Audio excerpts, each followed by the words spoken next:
তো good morning. এখন বাজে সকাল 10:30। তো হঠাৎ করে আমাদের প্ল্যান, আমার মেয়ের স্কুলের ছুটি শেষ হয়ে যাচ্ছে, তো পাহাড়ে যাবে। তো আজকে যাচ্ছি চলো লেফটা জগতে। তো এখানে মোটামুটি চলে এসেছি বিধাননগর পাড়া করে, তারপরে এসে ব্লগটা শুরু করছি। তো চলো। গুড মর্নিং ফ্রম আমাদের বাড়ি থেকে এখন বেরিয়ে পড়লাম লেপচা জগতের উদ্দেশ্যে। হঠাৎ প্ল্যান, আমি আর জিল্টু দুজন মিলে একটু ঘুরে আসি লেপচা জগৎ থেকে, একটু বৃষ্টির মধ্যে রেনি সিজনে পাহাড়টা ঘুরে আসি। আর গতকাল আবার আমাদের সিকিমের অবস্থা খুব খারাপ হয়ে গেছে। আগামী আশা করি 1 বছর আবার সিকিম যাওয়া বন্ধ হয়ে যাবে। সিকিমের পরিস্থিতি খুবই খারাপ এই মুহূর্তে। তো চলো যাওয়া যাক। সোজা এখন দেখা হবে জিল্টুর সাথে গিয়ে পেট্রোল পাম্পে, আমাদের পানিশালার ওখানে। আমিও ফিউল আপ করে নেবো, ফুল ট্যাঙ্ক করে নেবো। এবার হচ্ছে ব্যাপার, জিল্টু আগের দিনের মতো আবার ইসলামপুর বেরিয়ে না যায়। তো চলো স্টে টিউন, দেখা হচ্ছে সোজা গিয়ে পেট্রোল পাম্পে।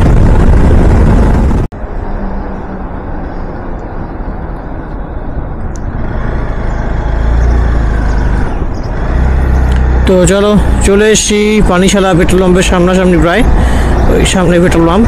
এখন শুধু ফিউল আপ করবো, করে নিয়ে জিল্টুর জন্য একটু ওয়েট করবো, করে জিল্টু আসলে সোজা এখান থেকে বেরিয়ে যাবো।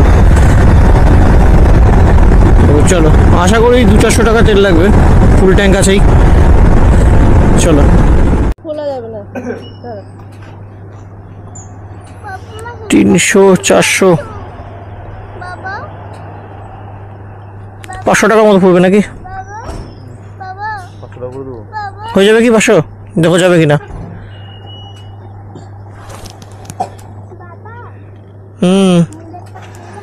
না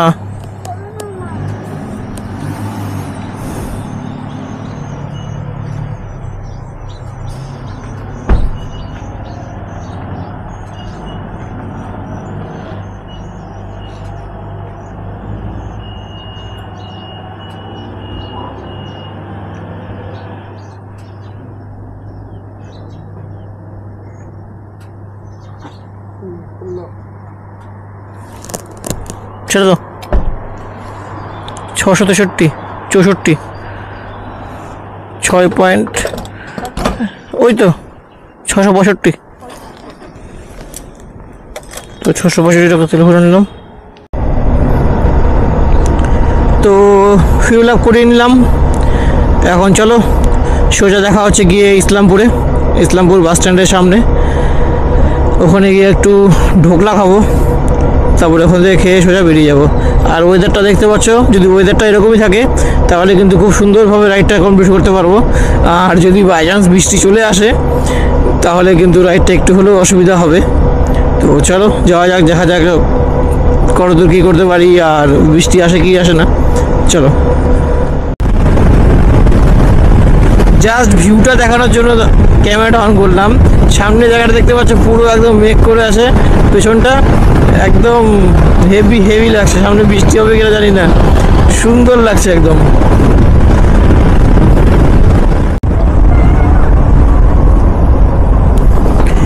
তো অ্যাটলিস্ট আমরা এখন ইসলামপুরে পৌঁছালাম। তো সামনে চলো মিষ্টির দোকানটা, কুন্ডুস কেবিন বা কিছু একটা মিষ্টির দোকানটার নাম। তখন থেকে ঢোকলা ইডলি পাওয়া যায়, তো আমরা একটু ঢোকলা ওখান থেকে খেয়ে নেবো, কারণ মোটামুটি 9টা বাজে। হ্যাঁ, কুন্ডুস কেবিন, এই দেখতে পাচ্ছ বাদিকে, এই দোকানটাতে খাবো, একদম অপোজিটে। এখান থেকে খেয়ে সোজা এখান থেকে বেরিয়ে যাবো। তো চলো খেয়ে নিই আগে।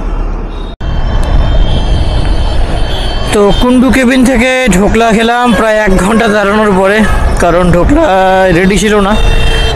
রেডি হলো, তারপরে খেয়ে এখন বাজে মোটামুটি 9:45 মতো। তো এখন আমরা ইসলামপুর থেকে বেরিয়ে গেলাম। সামনে একটা পেট্রোল পাম্পে দাঁড়াতে লাগবে। তো চলো দেখা হচ্ছে সোজা গিয়ে পেট্রোল পাম্পে, কারণ এখানে প্রচণ্ড জ্যাম হয়ে আছে। দেখতেই পাচ্ছ কতটা ট্রাফিক। বাইরে দিয়ে যেতে হলে আবার আমাদের 2 কিলোমিটার পেছনে ব্যাক করে যেতে লাগবে, তাই আর সেদিক দিয়ে আর গেলাম না, সামনে দিয়ে এই রোড দিয়ে যাচ্ছি। চলো যাওয়া যাক।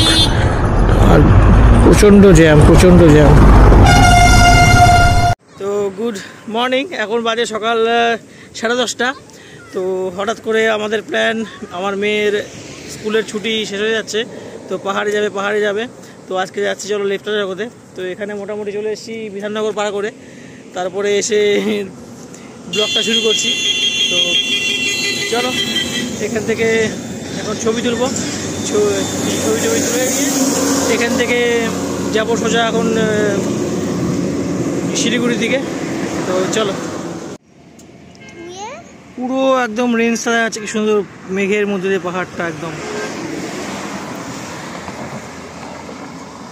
খুব সুন্দর। আর নিচে কিন্তু পুরো চা পাতিগুলো তুলছে।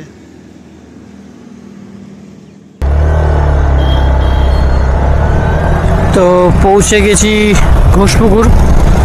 এখান থেকে শিলিগুড়ির ডিস্টেন্স মাত্র 20 কিলোমিটার। এখান থেকে বাগডোগরা 14, বাগডোগরা থেকে 6। এখানে লেখা আছে বাগডোগরা 13, পেছনে এই স্টেটটাই লেখা ছিল বাগডোগরা 14। যাই হোক চলো, এখানে আর তেমন ছবি তুললাম না, কারণ মিরিকের দিকে যাব আসার সময়। তো ওদিকে প্রচুর সুন্দর আরও পাহাড়ের মধ্যে চা বাগানগুলো আছে, সেখানে ছবি তোলা যাবে। তো ওখানে ছবি তুলে নেব। তো আমার বাদিকটা দেখতে পাচ্ছ, পুরো একদম চায়ের বাগান শুধু। আর এর উপরে যখন সূর্যের আলোটা পড়বে, এখন তো পুরো মেঘ করে আছে, তখন কিন্তু এই উপরের পাতাগুলো খুব চকচক করবে।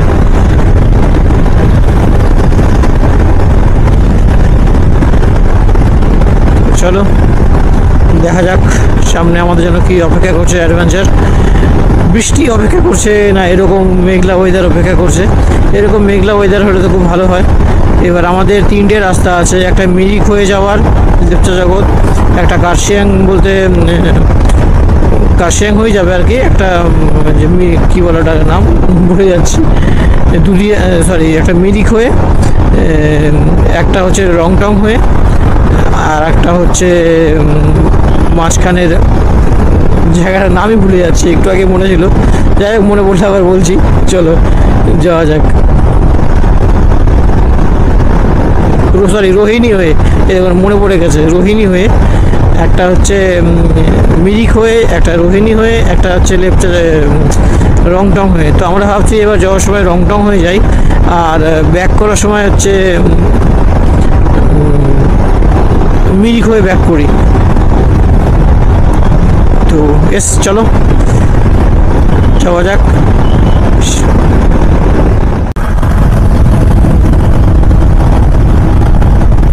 তো আমার ক্যামেরা স্টোরেজ শেষ হয়ে গিয়েছিল। এই একটা খুব সুবিধে ইনস্টাতে, জাস্ট মোবাইলটা বার করলাম, বের করে নিয়ে আগের যে ফুটেজগুলো ছিল যেগুলো দরকার নেই, জাস্ট গাড়ি চালাতেই সেগুলো ডিলিট করে দিলাম, ব্যাস 3 ঘন্টার এখানে স্পেস পেয়ে গেলাম। হয়তো অসুবিধা হতো। তো চলো যাওয়া যাক। চলে এসেছি বাগডোগরা। এর নিচ দিয়ে কিন্তু ট্রেন লাইনটা যাচ্ছে, ওই সামনে train. Just look at the view man. এখান থেকে ভিউটা জাস্ট অসাম লাগছে।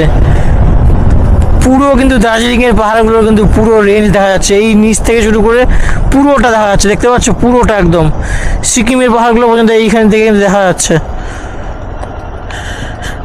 চলো একটা মোবাইল আগে ছবি তুলে নিই, তারপরে কথা হচ্ছে। খুব সুন্দর লাগছে, একটা অদ্ভুত সৌন্দর্য লাগছে মেঘের মধ্যে থেকে পাহাড়গুলোকে।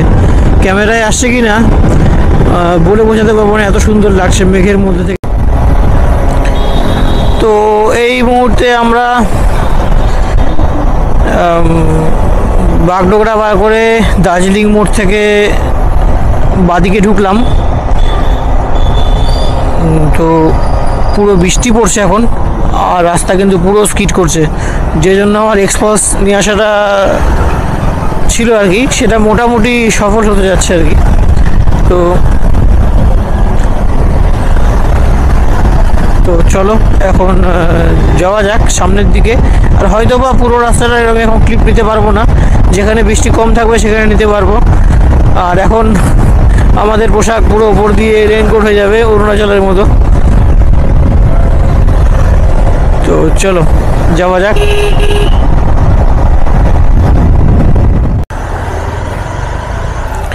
তো এখান থেকে এটা হচ্ছে বলতে পারো মিরিক আর রোহিণীর মোড়। তো এখান থেকে ডান দিকেটা যাচ্ছে রোহিণী হয়ে কার্শিয়াং, আর সোজাটা যাচ্ছে হচ্ছে মিরিক হয়ে দার্জিলিং। তো আমরা ব্যাক করে যাব পেছন দিয়ে, আমরা যাব রংটং হয়ে, কারণ রংটংয়ে একটা ঝর্ণা দেখেছি, তো সেই ঝর্ণাটাতে যাব। রংটং থেকে ডান দিকে সবাই যাচ্ছে, শিলিগুড়ি সব ফেসবুকে সব জায়গায় দেখছি, তো সেটা দিয়েই আর কি যাব। তো চলো যাওয়া যাক সোজা। আর এখান থেকে কিন্তু পুরো দেখো একদম এলিফ্যান্ট ক্রসিং জোন আছে। আর রেনকোটটা পায়েরটা পরে নিলাম, হাতেরটা মানে উপরের দিকটা পরলাম না, ট্যাঙ্ক ব্যাগের উপরে রেখে দিলাম, বৃষ্টি এলে সঙ্গে সঙ্গে পরে না যাবে। কারণ এখনও বৃষ্টিটা একটু হলেও কমে গেল, কিন্তু উপরের দিকে পুরো বৃষ্টি হচ্ছে, তো উপরের দিকে যেতে পরে নেব। চলো যাওয়া যাক।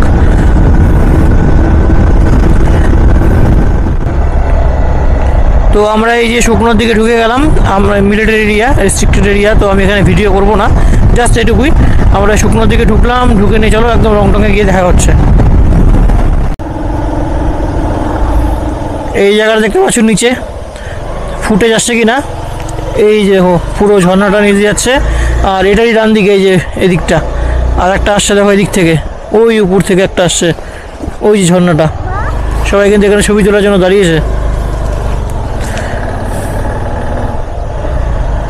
আর এখান থেকে দেখো পুরো শিলিগুড়ি টাউনটাকে দেখা যাচ্ছে, পুরো শিলিগুড়ি শহরটাকে এখান থেকে দূরে দেখা যাচ্ছে। ক্যামেরাতে আসছে কি না। তো এই আমার এক্সপালস তেমন নোংরা হয়নি, তো মোটামুটি ভালো পারফর্ম করছে এখনও পর্যন্ত। দেখতে পাচ্ছি তেমন কোনো লাগেজ নেওয়া নেই, তো ভালোই পারফর্ম করছে। কিন্তু আমার মনে হচ্ছে এখান থেকে অয়েল সিলটা কেটেছে, তো এটা একটু গিয়ে ঠিকঠাক করাতে লাগবে অয়েল সিলটা। বাদ বাকি সব ঠিকই আছে, তো চলো যাওয়া যাক। তো 1:30 বেজে গেছে, তো এখন আমরা একটু কফি খেলাম আর হচ্ছে কি বলে মোমো খেলাম। নামগুলো মনে থাকে না কখন। তো এখন রংটং থেকে বেরিয়ে এখন যাচ্ছি তিনধারিয়ার দিকে, তিনধারিয়া, মহানদী, সোনাডা। আর এখান দিয়ে কিন্তু যায় শিবখোলা, এই রাস্তাটা দিয়ে। আজকে আর শিবখোলা গেলাম না, কারণ এখান থেকে শিবখোলা প্রায় 10 কিলোমিটার।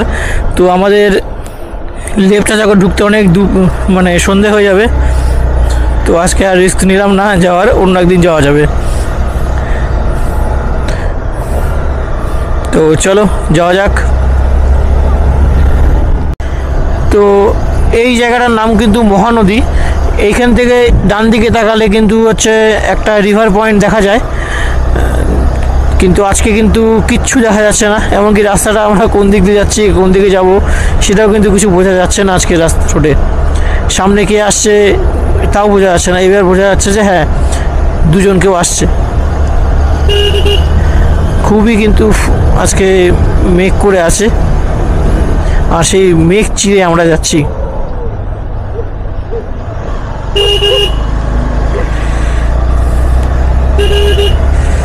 তো চলো যাওয়া যাক সামনের দিকে। তো চলো যাওয়া যাক। এই জায়গাটার নাম ঠিক বুঝতে পারছি না জায়গাটার নাম। ও সরি, এটাই সেই মহানদীর এরিয়াটাই এটা। তো চলো যাওয়া যাক। 1.5-2 কিলোমিটার আগের থেকে মহানদীর সেই রিভার পয়েন্ট দেওয়া ছিল, আর 1.5-2 কিলোমিটার পরে এসে সেই মহানদীর মেন জায়গা। আর এটা মহানদীর রেলওয়ে স্টেশন।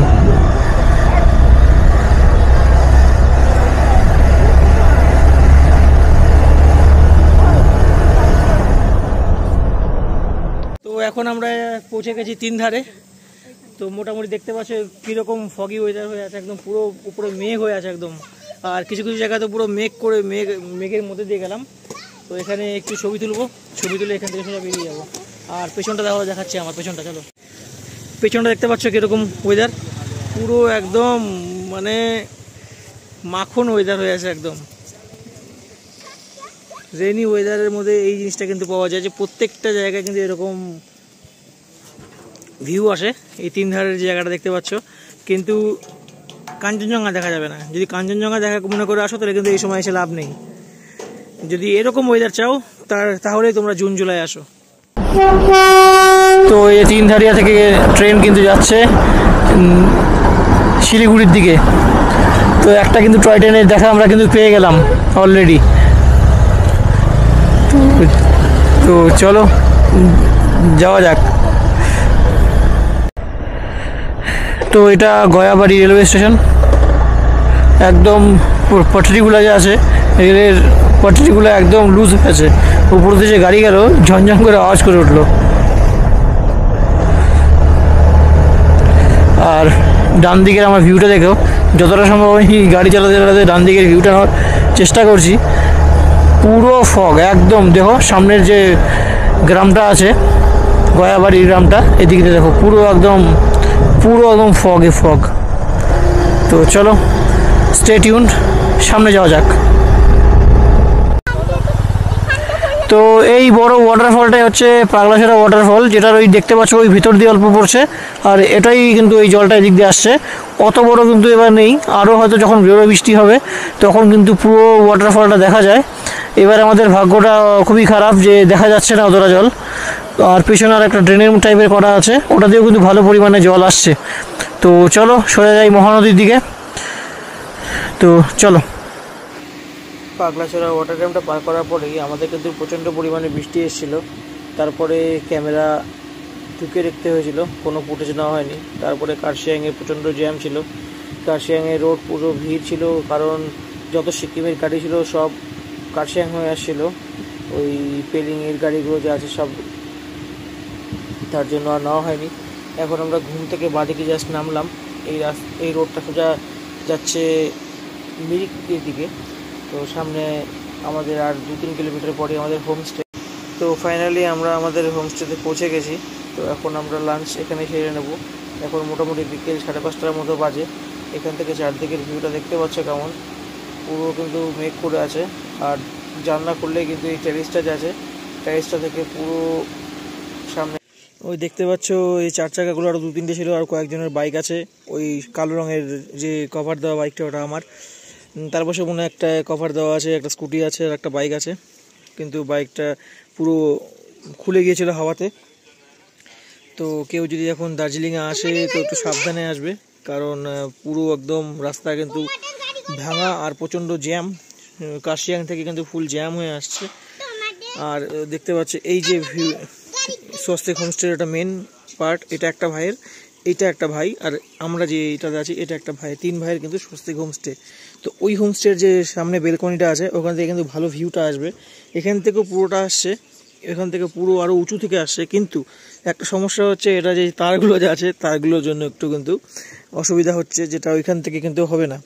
তো আমরা একটু বড় ওইখানে যাবো, ওখান থেকে কিছুটা একটু ছবি তুলবো, কারণ প্রচণ্ড বৃষ্টি পড়ছে। দেখতে পাচ্ছ ক্যামেরার মধ্যেও হয়তো পড়ছে বৃষ্টি। তো এখান দিয়ে মোটামুটি অনেকটা উপরে গিয়ে তারপরে কিন্তু সামনে পশুপতি। তো আমরা সামনে একটু পশুপতিতে যাবো কয়েকটা ঠান্ডার জামা কিনতে।